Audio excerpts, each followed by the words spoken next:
Now, continuation of the prokaryotic cell. In the prokaryotic cells, as the membrane-bound organelles are not present, only the ribosomes are present, which are the main sites for protein synthesis. Ribosomes are small. You can see the structure of a ribosome in the prokaryotes. They are 70S, where in the eukaryotes it is 80S. S is the sedimentation unit. So in this, you can see in the 70S they are further divided into larger subunit and smaller subunit. Larger subunit is 50S and smaller subunit is 30S. Whereas in eukaryotic ribosome it is further divided into 60S larger subunit and 40S is the smaller subunit. So otherwise they are not combined together, but when the ribosomes have to undergo translation with the help of messenger RNA, at that time the smaller subunits combines with the larger subunits. Fine. So ribosomes are small but complex, but are complex both in structure and in chemical composition. They are about 15 to 20 nanometer in size.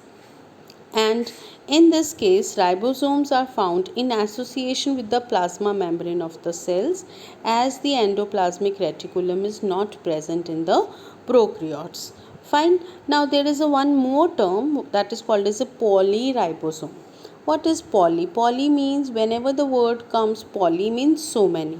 So many ribosomes are there. Now in this diagram you can see that the green thread-like structure is messenger RNA, and on the messenger RNA ribosomes get attached, and when ribosome get attached they form a long polypeptide chain, and that long polypeptide chain is responsible for the formation of proteins.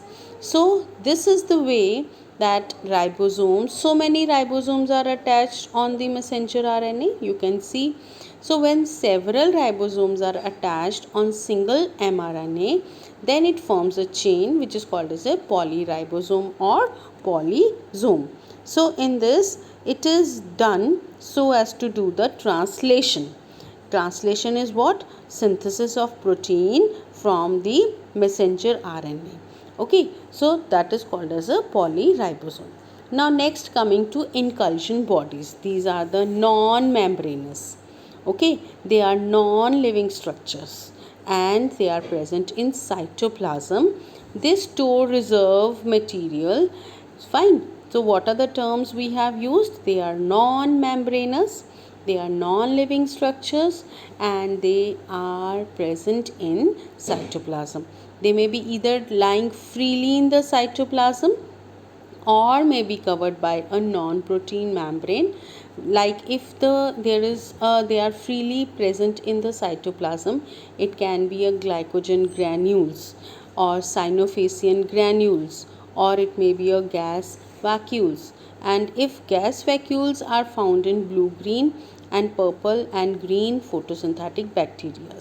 See, what are these? Bacteria are otherwise not making their own food, but purple and green bacteria are photosynthetic bacteria which can make their own food with the help of chemicals. So you can see this is a prokaryotic cell. They have a capsule, they have a ribosome, they have a nucleoid, they have a glycocalyx outer covering, then they have a plasma membrane, they have a cell wall, they have flagella and the inclusion bodies. So this is all about the prokaryotic cells. Now coming to the eukaryotic cells.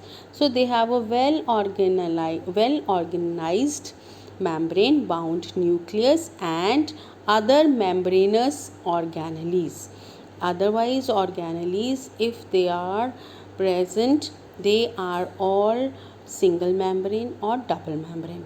So that gives a compartmentalization, means that separates the organelles within the cytoplasm, and they have a complex locomotory and cytoskeletal structures that we will be doing, and they have a genetic material which is organized in the form of a chromosomes. So in the plant eukaryotic cells, what is the example of eukaryotic cell? In prokaryotic cell is the bacteria, then is the blue green algae, but in the eukaryotic cell it is a protist cell, fungal cell, plant cell, and a animal cell. Why? Because they have a membrane bound nucleus and membrane bound organelles. Now you can see what are the things which are organelles which are present in this eukaryotic cell. They have a cell wall membrane. We will be doing one by one accordingly. They have a cell membrane. They have an endomembrane system.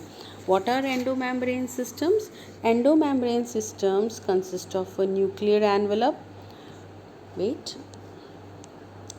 Nuclear endoplasmic reticulum. They are Golgi apparatus, lysosomes, vacuoles. Why they are considered as an endomembrane? Because their function are coordinated with each other. Is it clear?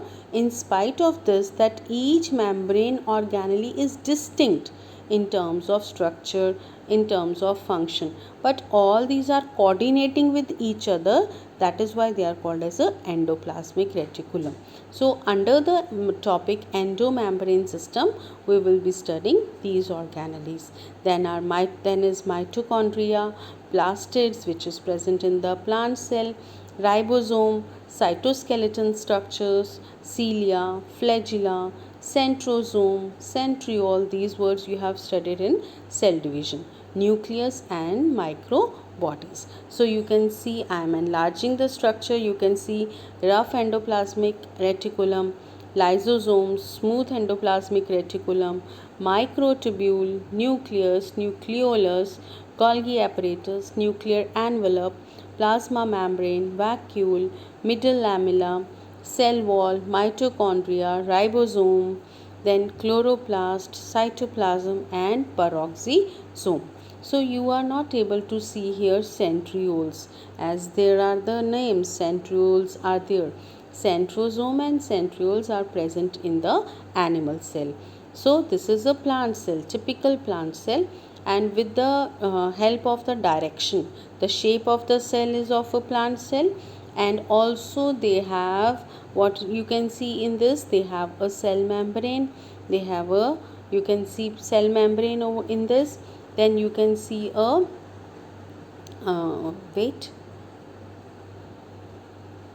middle lamella is there, and also peroxisomes are there, chloroplast, yes, I was looking for this only, plastids are there. Because of such organelles, this diagram is a diagram of plant cell.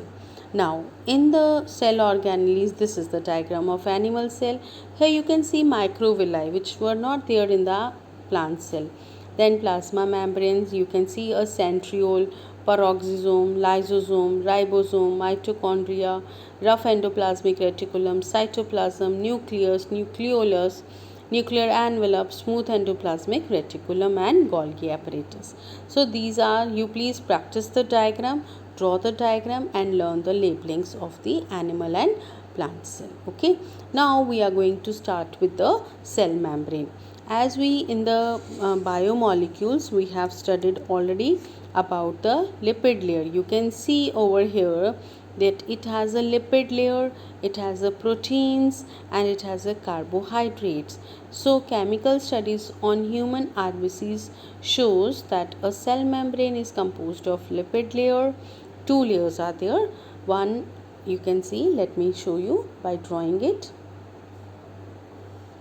You can see over here, like this it is.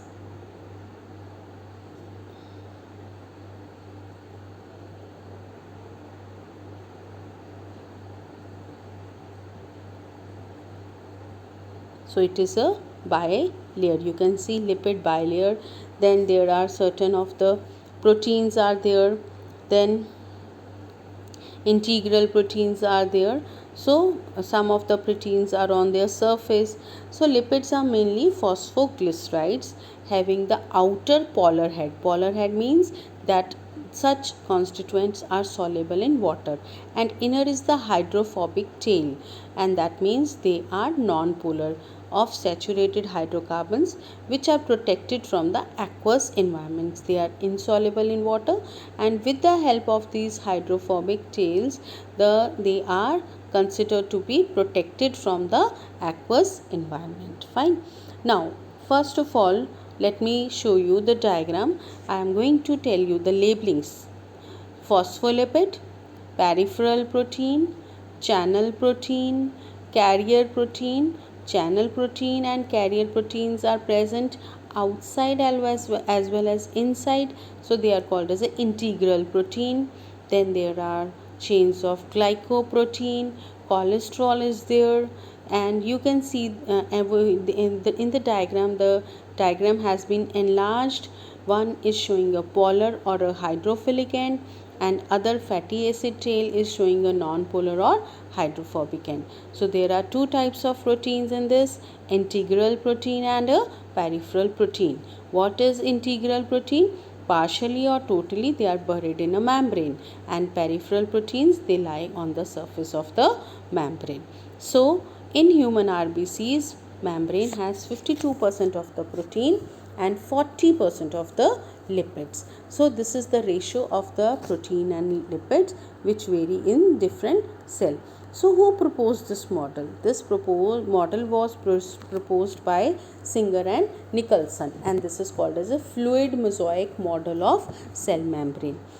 So we will be continuing with the other class. Thank you.